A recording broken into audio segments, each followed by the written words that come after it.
Entre Vercors et Ventoux, entre Rhône et Gapençay, un océan de calcaire et de marne. Depuis des siècles, ces vagues minérales se dressent, immuables, dans le ciel bleu lavande. Un décor de rêve. Depuis des siècles, les hommes se sont accrochés à ces terres âpres, en laissant, tels des surfeurs, des traces innombrables sur le flanc de ces montagnes. Un dédale de pistes, de sentes, de cols secrets, de chemins de crête. Une immensité de possibles. Il restait à oser l'impossible. Faire traverser cet univers sur ces traces d'exception à des inconditionnels de la beauté et du défi. Il suffisait d'écrire la première page de ce qui allait devenir les chemins du soleil.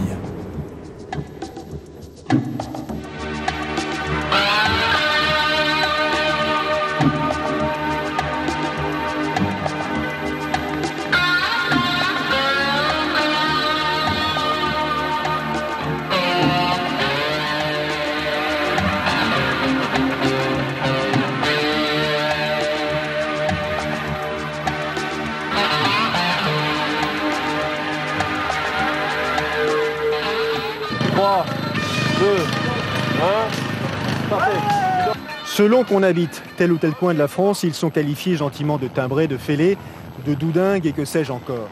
Dès la première année, sur le départ de l'étape de Valence du port de l'Épervière, on avait un hélico qui était venu filmer le départ, donc pour moi c'était assez novateur. Ça se faisait sur les grands tours cyclistes, sur plein d'autres épreuves, mais voilà, pour une épreuve qui se lançait pour la première année et qui avait un peu des ambitions, c'était assez cocasse, quoi. Donc voilà, il avait fallu se régler sur le timing, avoir toutes les autorisations parce qu'on est sur des survols de zone Céveso. Enfin voilà, c'est les joies de l'organisation. Mais pour moi, c'était une très belle expérience. C'est vrai qu'une première édition, elle était quand même risquée, hein. D'abord, on n'était pas très nombreux parce que c'était une vraie aventure. Un format comme ça, quasi non-stop, avec progression de nuit, ça n'existait pas encore.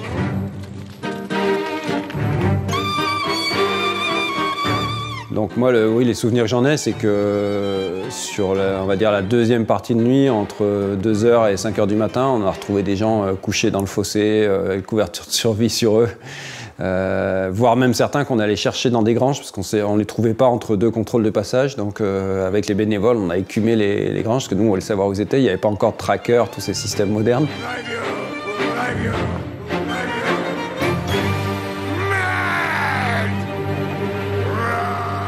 L'impossible naît parfois de rien. D'une idée surgit de nulle part, d'une équipe qui la porte, la fait croître, puis la transcende. Composée d'Hervé Simon et Michel Morin, qui firent jaillir l'étincelle, de Guillaume Sarty et Sylvain Montagny, tour à tour président de l'association porteuse du projet, elle va faire germer l'idée d'un raid VTT précurseur. Tous sportifs, issus du raid multisport, VTTistes engagés, généreux, animés d'une passion pour ces montagnes drômoises et gapençaises, ils vont imaginer un raid exigeant, mais aussi générateur d'une communauté à laquelle on adhère pour toujours.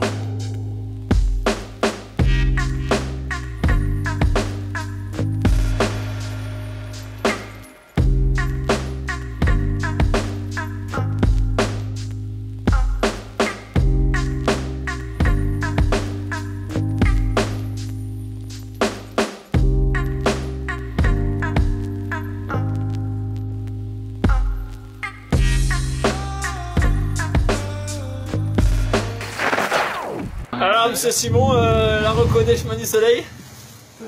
Pourtant, il était super beau, je comprends pas. Personne ne comprend. Mais bon, en même temps, on a fait un beau single, donc on est quand même assez content. Alors là, on est au top, là. On est au top. Là, on est en train d'éviter les grêlons. On est dans une bagnole. On est dans le C15 de Marc Dutroux. Et on va à la maison. Bah, on essaye de sortir. Voilà. Donc là, on est en train de se cailler à mort. Hein? Les enfants, ça doit aller fort. On s'est payé un orage énorme. Et il nous reste encore 35 km. Le top. À toutes. Tout commence par une carte. Puis l'imagination poursuit le travail, avant de se confronter à la réalité brute du terrain.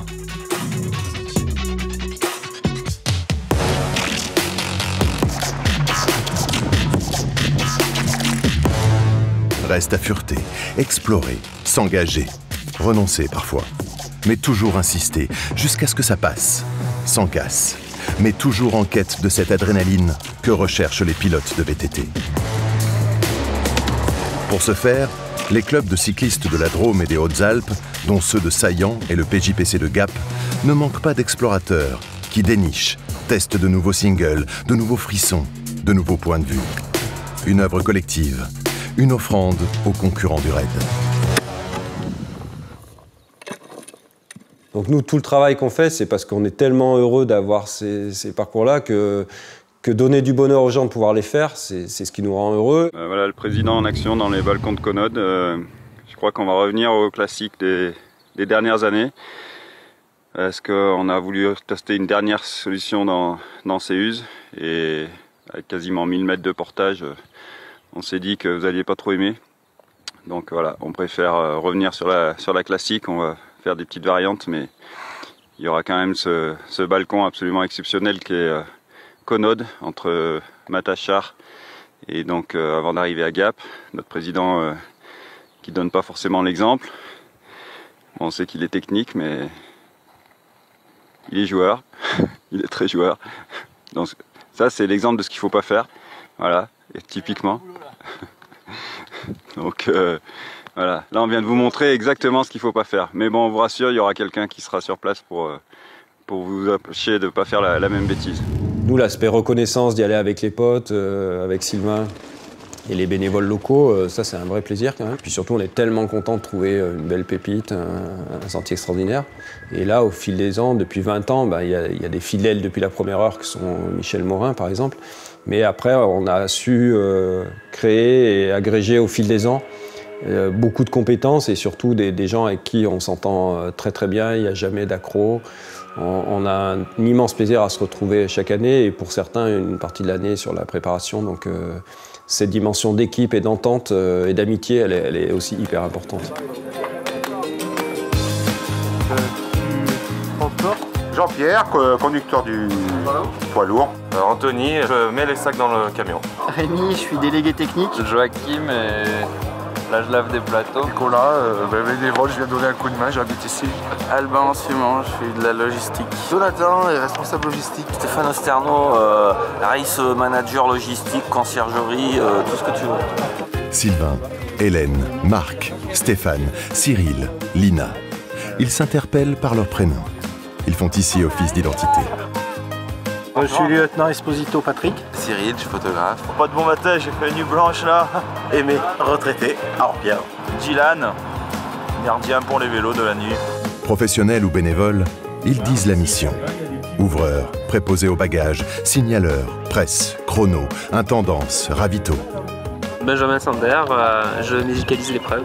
Je suis responsable des ravitaillements. Voilà. Okay. Franck, assistance technique pour Scott. Patrick, pompier. Valor, cuisine. Tous voyagent au gré des étapes. Entre villes, villages, hameaux de cette Drôme secrète et des confins des Hautes-Alpes.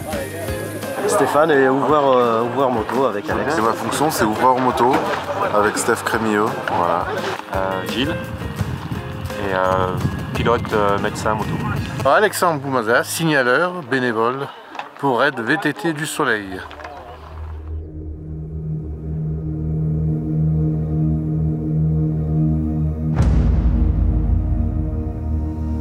Dès l'aube, tous ces anonymes sortent de nulle part, se dirigent vers une placette, un carrefour, un col.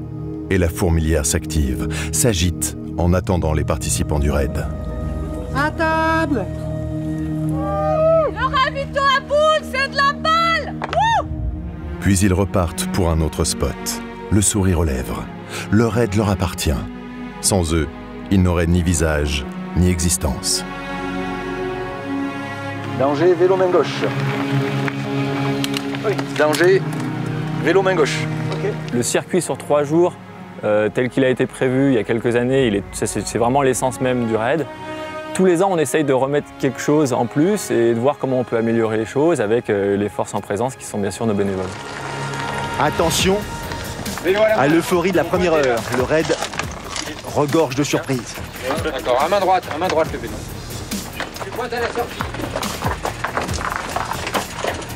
Dès les premières années, quand les gens ont vu où on faisait passer les coureurs, ça a été tout de suite notre marque de fabrique parce qu'on est plutôt depuis 2 décennies sur le phénomène inverse, d'aseptiser tous les parcours, d'avoir de moins en moins de difficultés. On le voit en X-Country, ils font 6 ou 7 fois la même boucle. Il y a des passages techniques, mais il n'y a rien d'engagé, il n'y a pas de paysage. Ce qui est stressant, c'est que quand on y passe en repos, en VTT, comme les coureurs, on voit que ça passe bien, c'est pas hyper impressionnant. Et puis, quand pour des raisons X ou Y, pour aller placer un bénévole, on y remonte et qu'on passe à pied, voire même à contresens qu'on arrive, et là on se dit non mais pourquoi je suis allé faire passer les coureurs ici? C'est juste un truc de taré, et là ma tension, je préfère pas la prendre. Et pour moi, le moment clé quand même, c'est l'année 2011, si je dis pas de bêtises, c'est d'avoir proposé la traversée des balcons du Glandas, qui était pratiquement 2h30 de balcon ininterrompu avec une grande partie en bord de falaise. Donc ça, je peux dire que j'ai pas dormi pendant plusieurs nuits par le stress de faire passer les gens là, autant de gens là, parce qu'en faire passer 10 ou 12 c'est une chose, mais en faire passer 700, c'en est une autre. Et puis après, il y a un autre endroit qui s'appelle le tunnel La Grésière, au-dessus de Châtillon-d'Ivoire. Et puis le point d'orgue aussi, ça a été le sentier des Bancs sur Raboux dans les Hautes-Alpes. Voilà, je dirais c'est 3 musts de la VTT.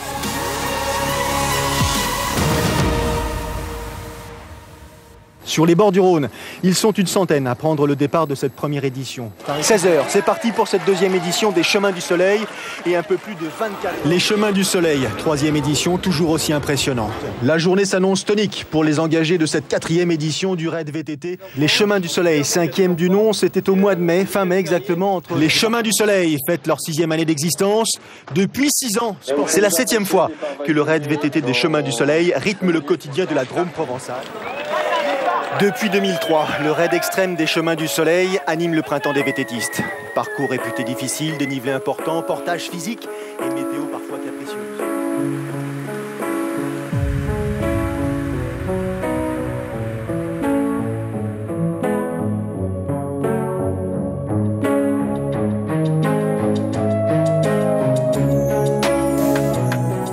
La graine étant plantée, il fallait la faire croître, lui donner du corps et de la personnalité.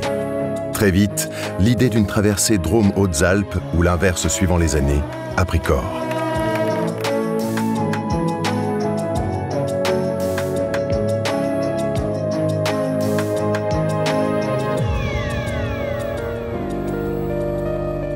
Façon raid multisport, non-stop, de jour comme de nuit, avec des pauses obligatoires mais minimalistes, nécessitant une assistance engagée, un raid hors du temps, hors des cadres, avec son lot de galères et d'embûches. Il fait 3 degrés, il pleut à 10, les coureurs ont 4 heures pour se refaire une santé ou tenter de s'en rapprocher. 1h du mat, les yeux sont gonflés et les muscles douloureux. 3 heures de sommeil tout au plus sous les paupières, il faut effectuer les gestes essentiels dans la perspective de cette 2e étape entre Die et Luce-la-Croix-Haute. Je pense qu'il va falloir une petite demi-heure pour réchauffer la machine. L'assistant, le 3e homme, le pote, peut-être le frère ou le père, celui qui a forcément pensé à tout. Remise en état du vélo, les 3 mots qui requinquent ou le geste qui sauve. Il est forcément compréhensif et patient. Une formule pour Forçat. Il en jaillira des anecdotes imagées, des moments forts et épicés, qui assoiront la notoriété du raid. Il y a un gros souci. Manu, il est sec. Là. Je sais pas si on va pouvoir continuer encore longtemps comme ça.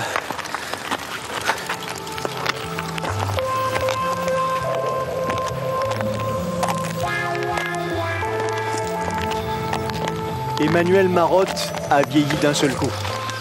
Le col de Boulk prend des allures de calvaire pour le gendarme.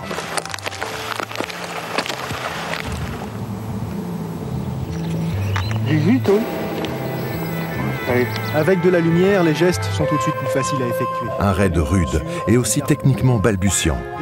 Pas de tracker, de GPS, des points de passage matérialisés par des balises de course d'orientation, des images d'un autre âge, des vélos qui ne demandaient qu'à évoluer. Une aventure technique en sépia, qui peu à peu va mettre au point sa netteté et améliorer sa définition. Une nouvelle ère pouvait alors advenir.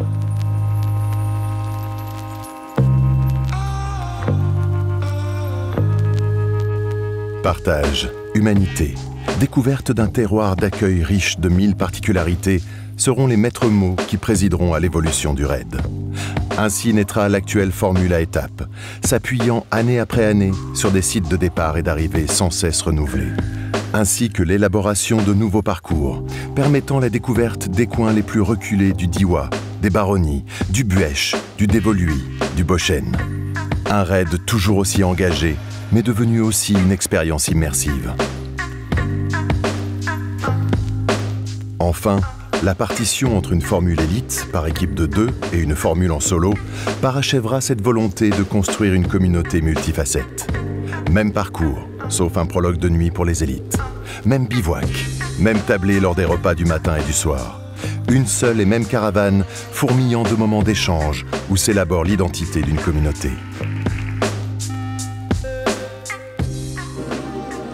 Une année, le directeur des sports de l'époque à Gap, c'était Olivier Péloquin, il m'a dit bah, tu sais, on vient de déménager, le service des sports, on est dans un ancien monastère. Et si tu veux, je t'ouvre les caves du monastère, on y fait passer le raid VTT dedans. Moi j'étais comme un gamin, j'étais là, non c'est une blague, c'est pas vrai. Et en fait ici on a fait ça, c'est-à-dire que sur la fin de l'étape de nuit, ils déambulaient, on leur avait éclairé les passages puisqu'ils avaient leurs propres lampes. Et on était dans les sous-sols du monastère et je pense qu'on est les seuls à avoir fait ça et ça s'est jamais refait depuis. Donc voilà, ça c'est des moments quand même très sympas, c'est magique. On était très fiers de pouvoir proposer. Au gré des kilomètres, au gré de l'imagination des organisateurs, le raid, outre des paysages d'exception, donne aussi à voir des perles patrimoniales. Des témoignages de la vie séculaire des femmes et des hommes qui, bien avant que le raid soit raid, ont adopté et apprivoisé ces lieux pour y vivre. Églises, chapelles, hameaux ou fermes reclus au bout d'une combe, calvaires battus par les vents, moulins, bergeries. Mais aussi la trame tissée par les villages et les centres de vie des territoires parcourus. Autant de lieux qui font revivre des images évocatrices pour qui a fait le raid.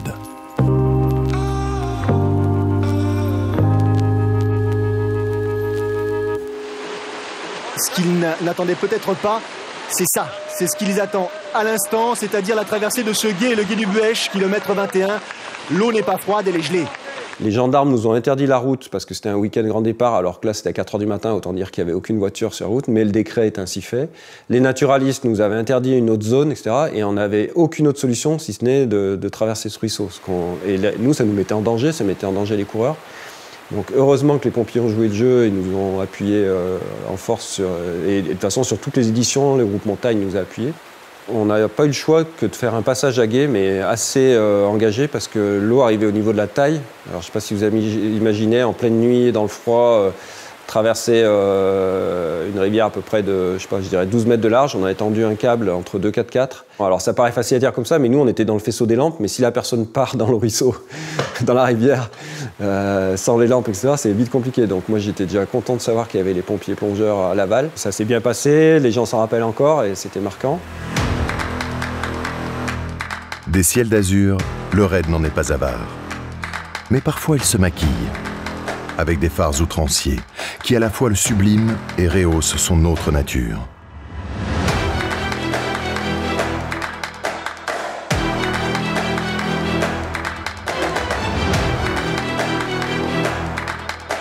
Les cas d'hypothermie sont nombreux, 30 abandons au total sur 69 équipes présentes au départ. Sévère, agressive, inhospitalière, celle du temps qu'il fait. Une nature sur laquelle aucune prise n'est possible. Rendez-vous compte qu'à ce moment-là, il fait 0 degré. Ces pilotes ont déjà avalé plus de 100 km dans la journée. Incroyable, la neige qui est au rendez-vous, l'esprit d'équipe aussi qui est très important. Une nature qui impose l'humilité. Le temps que l'on ne peut qu'accepter en courbant l'échine et en rentrant la tête dans les épaules. Vent, brouillard, pluie, orage et même neige s'invitent parfois. Le raid est fils du relief, mais aussi de la nature. Puis reviendra le beau et tout sera oublié, sauf le goût délicieux d'avoir surmonté l'orage. Et une dame aussi qui m'a beaucoup ému, qui avait une déficience sensorielle, je pense qu'on peut dire comme ça, j'espère utiliser le bon terme. Je suis handicapée sensorielle. J'ai mis longtemps à comprendre que je suis non-valide, à accepter que je suis non-valide. Et j'ai mis longtemps à accepter un guide. Et je pensais que venir dans des épreuves comme ça ou d'autres que j'ai fait qui sont un peu extrêmes, c'était pas une bonne chose. C'est parce qu'il faut vraiment connaître son handicap. Et moi, j'exagère un peu. J'ai fait comme si je ne l'avais pas, parce que je suis devenue non-valide. Donc plus je suis malade, plus je m'entraîne. C'est ma façon de surmonter ma maladie. Le sport, parce que j'ai fait du sport depuis que je suis une gamine. Et je n'arriverai pas à aller dans les montagnes. Donc c'est ma façon de survivre. Et je me suis vraiment lié à cette dame-là parce qu'elle prenait énormément sur elle. Et sur tous les passages engagés, il descendait du vélo, il lui tenait le bras, il l'accompagnait. Et nous, après que je savais qu'elle avait ces difficultés-là, je lui plaçais des bénévoles pour permettre cette réalisation-là. Et ça, c'était hyper émouvant quand on l'a vu pleurer à l'arrivée, tout ça, qu'elle arrivait à surpasser ça.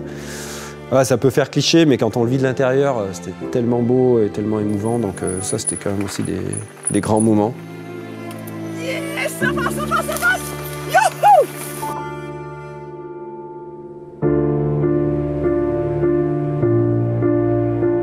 Le doigt sur la touche Enter, ils sont aujourd'hui des centaines à attendre le jour J. Car les chemins du soleil se découvrent, s'apprivoisent avant de devenir rituels.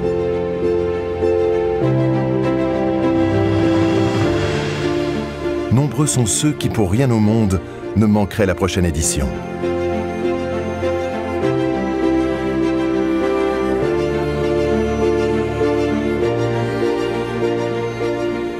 Après 20 ans d'existence, cette notoriété ne se dément pas. Elle peut s'exprimer en mots, mais ce ne sont que des mots. Car s'il est un lieu où s'exprime la nature profonde du raid et où on perçoit le mieux l'attachement qu'on lui porte, c'est dans le regard de l'autre.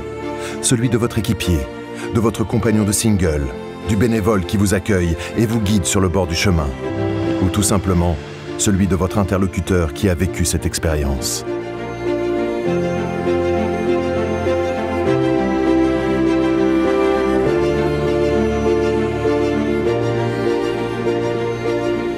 Vous y verrez une lueur à nul autre pareille, un brin de folie, une envie d'être ailleurs, un abandon à des images 100 fois vécues, des émotions qui défilent et vous emportent dans leur flot tumultueux, une humidité qui peut faire larmes, et vous comprendrez.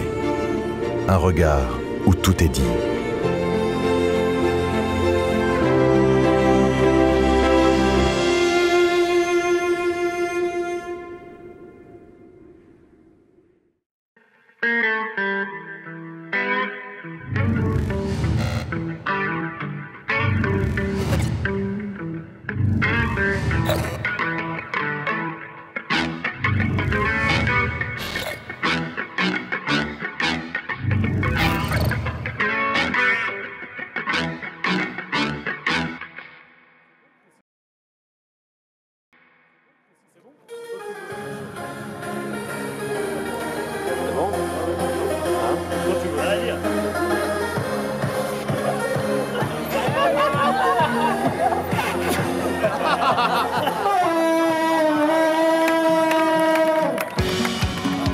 Voilà, on s'en sort, on va un peu moins vite et puis on passe. Hein. Ou on se gamelle.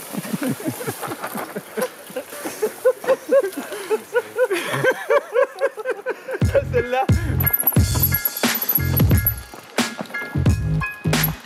Hein, cher papa, we love you.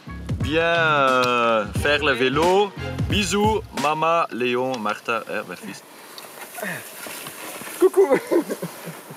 7h30 plus tard, je retrouve mon fils et ma bière. Mais moi je suis pas photographe, moi je mange. Non mais manger. J'étais un peu plus à l'amont parce que c'est un merci. T'as bu ça? Viens voir. On le refait? Pour la bière? Pour la bière. 7h30 plus tard, je retrouve mon fils et ma bière. Vive les chemins du soleil. Je sais pas où d'ailleurs. On le refait? Tu vas le refaire? Ça te plaît pas? 8h30 plus tard, je retrouve mon fils et ma bière. Vive les chemins du soleil. Il y en a qui marchent pas droit, hein.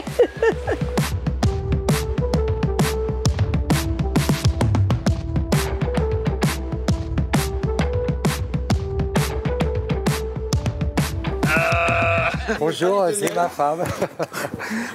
Alors aujourd'hui, on a fait des quenelles et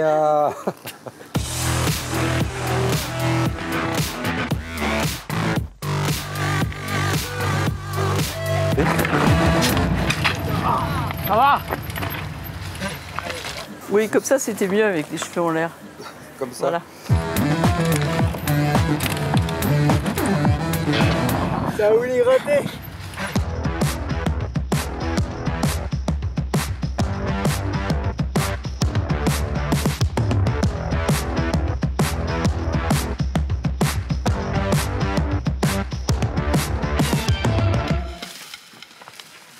Ah sa mère, putain! Putain de merde!